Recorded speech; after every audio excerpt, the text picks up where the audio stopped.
فلا هادي له، ونشهد أن لا إله إلا الله وحده لا شريك له، ونشهد أن سيدنا ونبينا ومولانا محمدا عبده ورسوله صلى الله عليه وعلى آله وصحبه وبارك وسلم تسليما كثيرا كثيرا.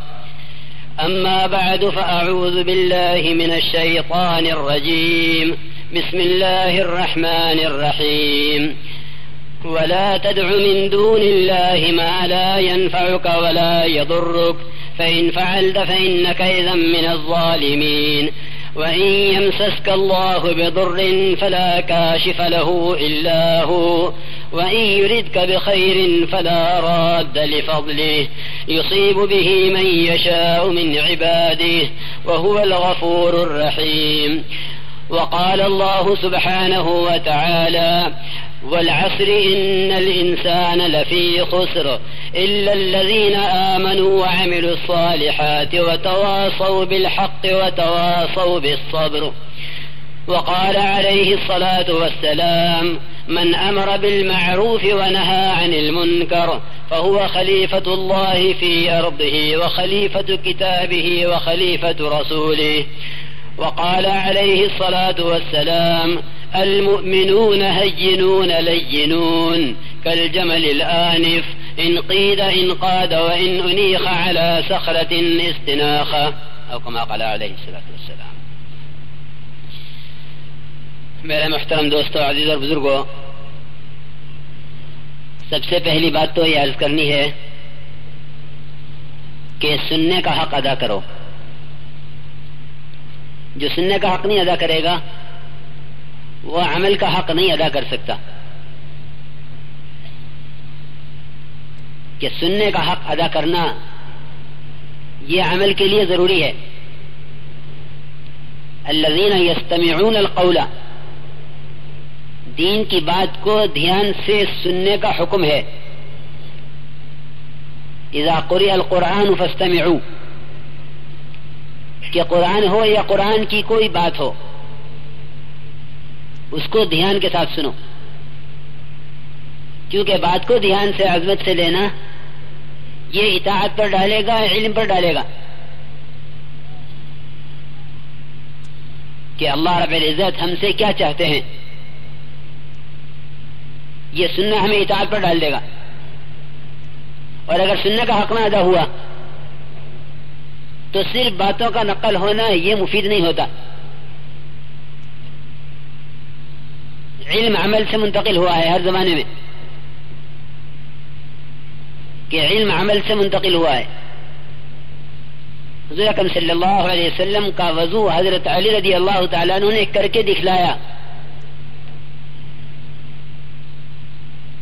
کہ علم عمل کے ذریعے سے منتقل ہوا ہے. حضور اکرم صلی اللہ علیہ وسلم نے درخت کی شاخ ہلا کر فرمایا صحابی سے مجھ سے کیوں نہیں پوچھتے کہ میں یہ شاخ کیوں ہلا رہا ہوں. متوجہ کر کے بات فرمائی. اس طرح دین کی بات کو عظمت کے ساتھ، دھیان کے ساتھ، توجہ کے ساتھ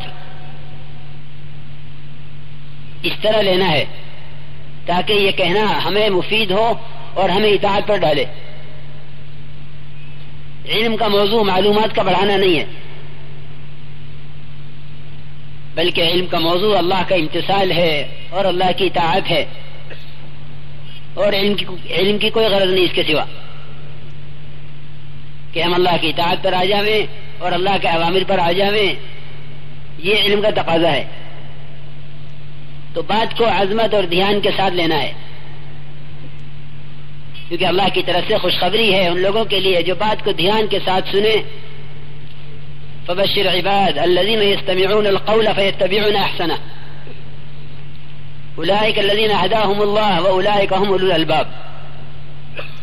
کہ جو بات کو دھیان کے ساتھ لیں گے انہیں خوشخبری ہے اطاعت کی کہ وہ اطاعت پر آویں گے، اور ان کے لیے خوشخبری ہے کہ وہ ہدایت پر آویں گے، اور یہ عقل والے کہلائیں گے. اس لیے سب سے پہلی درخواست یہ ہے کہ ہم اس کو ذکر کی مجلس بناویں. یہ ہماری ذکر کی مجلس ہے، کیونکہ دین کی ہر مجلس ذکر کی مجلس ہے. ذکر صرف تسبیحات تک محدود نہیں ہے، بلکہ سارا دین ذکر ہے. انا نحن نزلنا الذکر وانا له لحافظون، کہ اللہ نے پورے دین کو ذکر فرمایا، تو اس سننے کو بھی ذکر قرار دو. جو دھیان اللہ کو یاد کرنے میں مطلوب ہے وہ دھیان اللہ کی بات سننے میں بھی مطلوب ہے. فرماتے تھے کہ جب متکلم بات کرے تو ساتھیوں کو اپنا ذکر چھوڑ کر متکلم کی بات کو سننا چاہیے، کہ اس وقت کا ذکر بات کا سننا ہے. اس لیے بیان کے درمیان اپنی تسبیحات نہیں ہے کہ بیان ہو ہم تسبیح پڑھے، نہیں. کہ جب اجتماعی دعوت دی جا رہی ہو تو اجتماعی دعوت اجتماعی عمل ہے، اس کے لیے سارے اعمال کو چھوڑ دینا ہے. تو یہ عمل اجتماعی بنے گا، یہ ذکر کی مجلس بنے گی. پھر میرے محترم دوستو، جو بات سنی گئی ہے اس کو عمل میں لانے کی کوشش کی جاوے. اس لیے کہ باتوں سے باتوں کا نقل ہو جانا یہ کافی نہیں ہے، کہ جو سنو اس کو عمل میں لاؤ دعوت کے راستے سے. جو سنو اسے عمل میں لاؤ دعوت کے راستے سے، کیونکہ یہ بات بالکل حق ہے کہ جو دعوت دیتا ہوا عمل کرے گا اس کا دین سب سے اچھا ہوگا. دعوت دیتے ہوئے جو عمل کرے گا اس کا دین سب سے اچھا ہوگا. ومن احسن قولا ممن دعا الى اللہ وعمل صالحا. علماء نے لکھا ہے کہ یہاں قول سے مراد بات نہیں بلکہ قول سے مراد دین ہے. قول سے مراد دین لیا گیا ہے. الذين يستمعون القول، کہ جو بات کو یعنی عمل کے لیے لیں، کیونکہ قول سے مراد عمل ہے. یہاں مفسرین نے یہ فرمایا ہے کہ یہاں قول سے مراد عمل ہے. ومن احسن قولا ممن دعا الى اللہ، کہ اس شخص سے اچھا دین کس کا ہو سکتا ہے جو عمل کرتے ہوئے دعوت دے. میرے محترم دوستو بزرگوں، ہم کلمے سے لے کر سارے دین کی دعوت پر امت کو جمع کرنا چاہتے ہیں، کہ امت کلمے سے لے کر پورے دین کے تمام شعبوں کی دعوت پر قائم ہو جائے عمل کے ساتھ. کیونکہ دعوت کا خاصہ، دعوت کی تاثیر یقین پیدا کرنا ہے. دعوت کی تاثیر ہے، اس کا خاصہ ہے کہ دعوت یقین پیدا کرتی ہے، چاہے جس چیز کی دعوت ہو، دین کی ہو یا دنیا کی ہو. آج دنیا سے کامیابی کا یقین اس لیے ہے کہ دنیا کی اور اسباب کی دعوت ہے، دین کی، اللہ کے اوامر کی دعوت نہیں ہے. اس لیے کلمے کو اور کلمے کے سارے تقاضوں کو، پورا دین کلمے کے تقاضے ہیں، اس سب کو دعوت میں لانا مقصود ہے، کیونکہ دعوت کا خاصہ ہے یقین پیدا کرنا. ہم سب سے پہلے اس کے محتاج ہیں کہ کلمہ لا الہ الا اللہ کو اس محنت کے ذریعے دعوت میں لاویں. کیونکہ میرے محترم دوستو، کلمہ لا الہ الا اللہ امت کی دعوت میں سے نکل گیا. سمجھتے تھے کہ جب یہ دعوت میں سے نکل جائے گا تو اس میں سے اخلاص بھی نکل جائے گا اور امت میں سے اس کے الفاظ بھی نکل جائیں گے. سنا جی، الفاظ بھی نکل گئے، اخلاص بھی نکل گیا.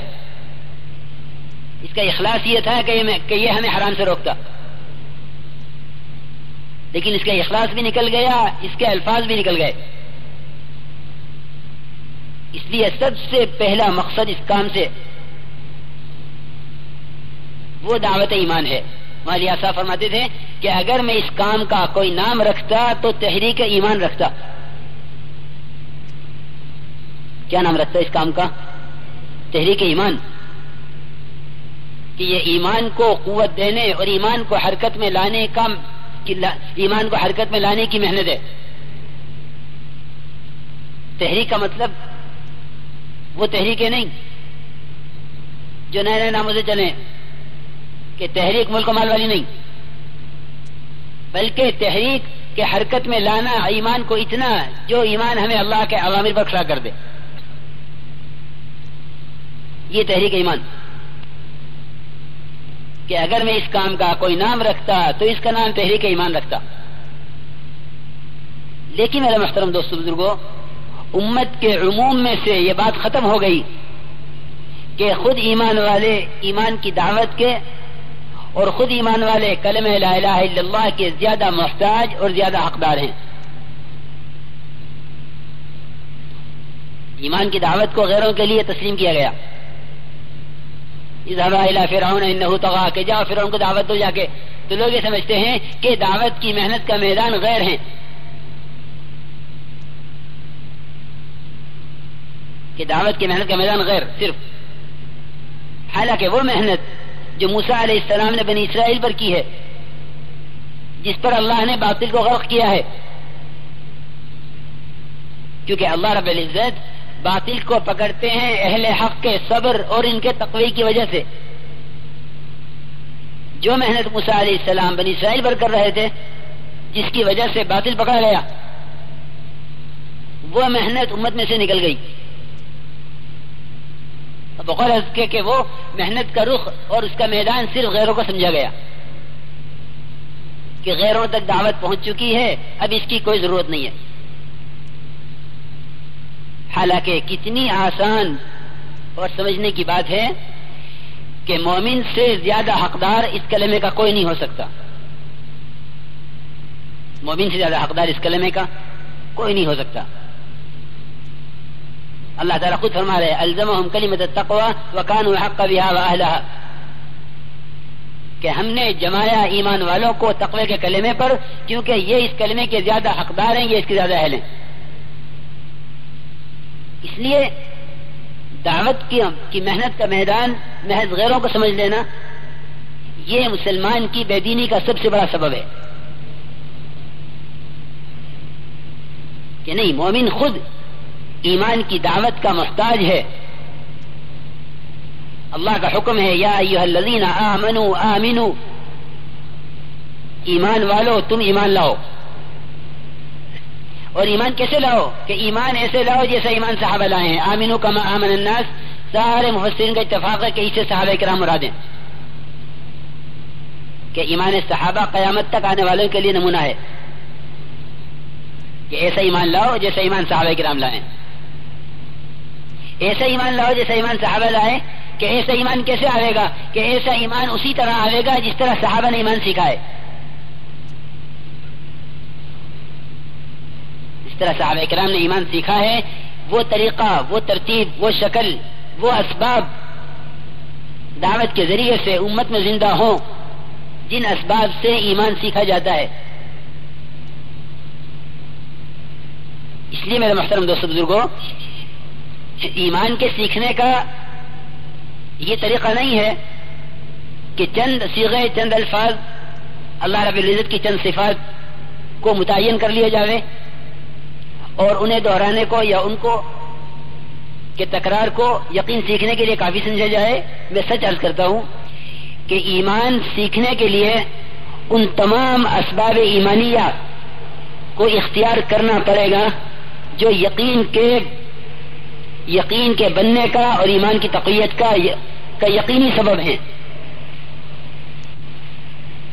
میں شروع میں عرض کر دیتا ہوں کہ یقین کے سیکھنے کے 4 اسباب ہیں. یقین کے سیکھنے کے 4 اسباب ہیں. سب سے پہلے وہ قرآنی آیات جن میں اللہ رب العزت نے اپنی قدرت کو بیان کیا ہے. اپنی قدرت کا بیان کیا کہ اللہ رب العزت نے قرآن میں اپنی قدرت کو جن آیات میں بیان کیا ہے، وہ آیات اللہ کے تعارف کے لیے، کہ اس سے اللہ کو پہچانو. اس نے اپنی ساری مصنوعات کو، مخلوقات کو بیان کیا ہے. ہم نے یہ بنایا، ہم نے یہ بنایا، ہم نے یہ بنایا. کیوں بنایا؟ کہ ہم نے یہ اپنے تعارف کے لیے بنایا ہے، ہم نے اپنی ذاتی استفادے کے لیے نہیں بنایا. یہاں دھوکہ لگا ہے کہ جو بنا ہوا ہے بنانے والے سے استفادے کے لیے ہے. نہیں میرے محترم دوستو، جو بنا ہوا ہے وہ بنانے والے کے تعارف کے لیے ہے، اس سے استفادے کے لیے نہیں ہے. جنہوں نے بنے ہوئے کو بنانے والے سے استفادے کا ذریعہ سمجھا وہ بنے ہوئے کے اندر الجھ گئے.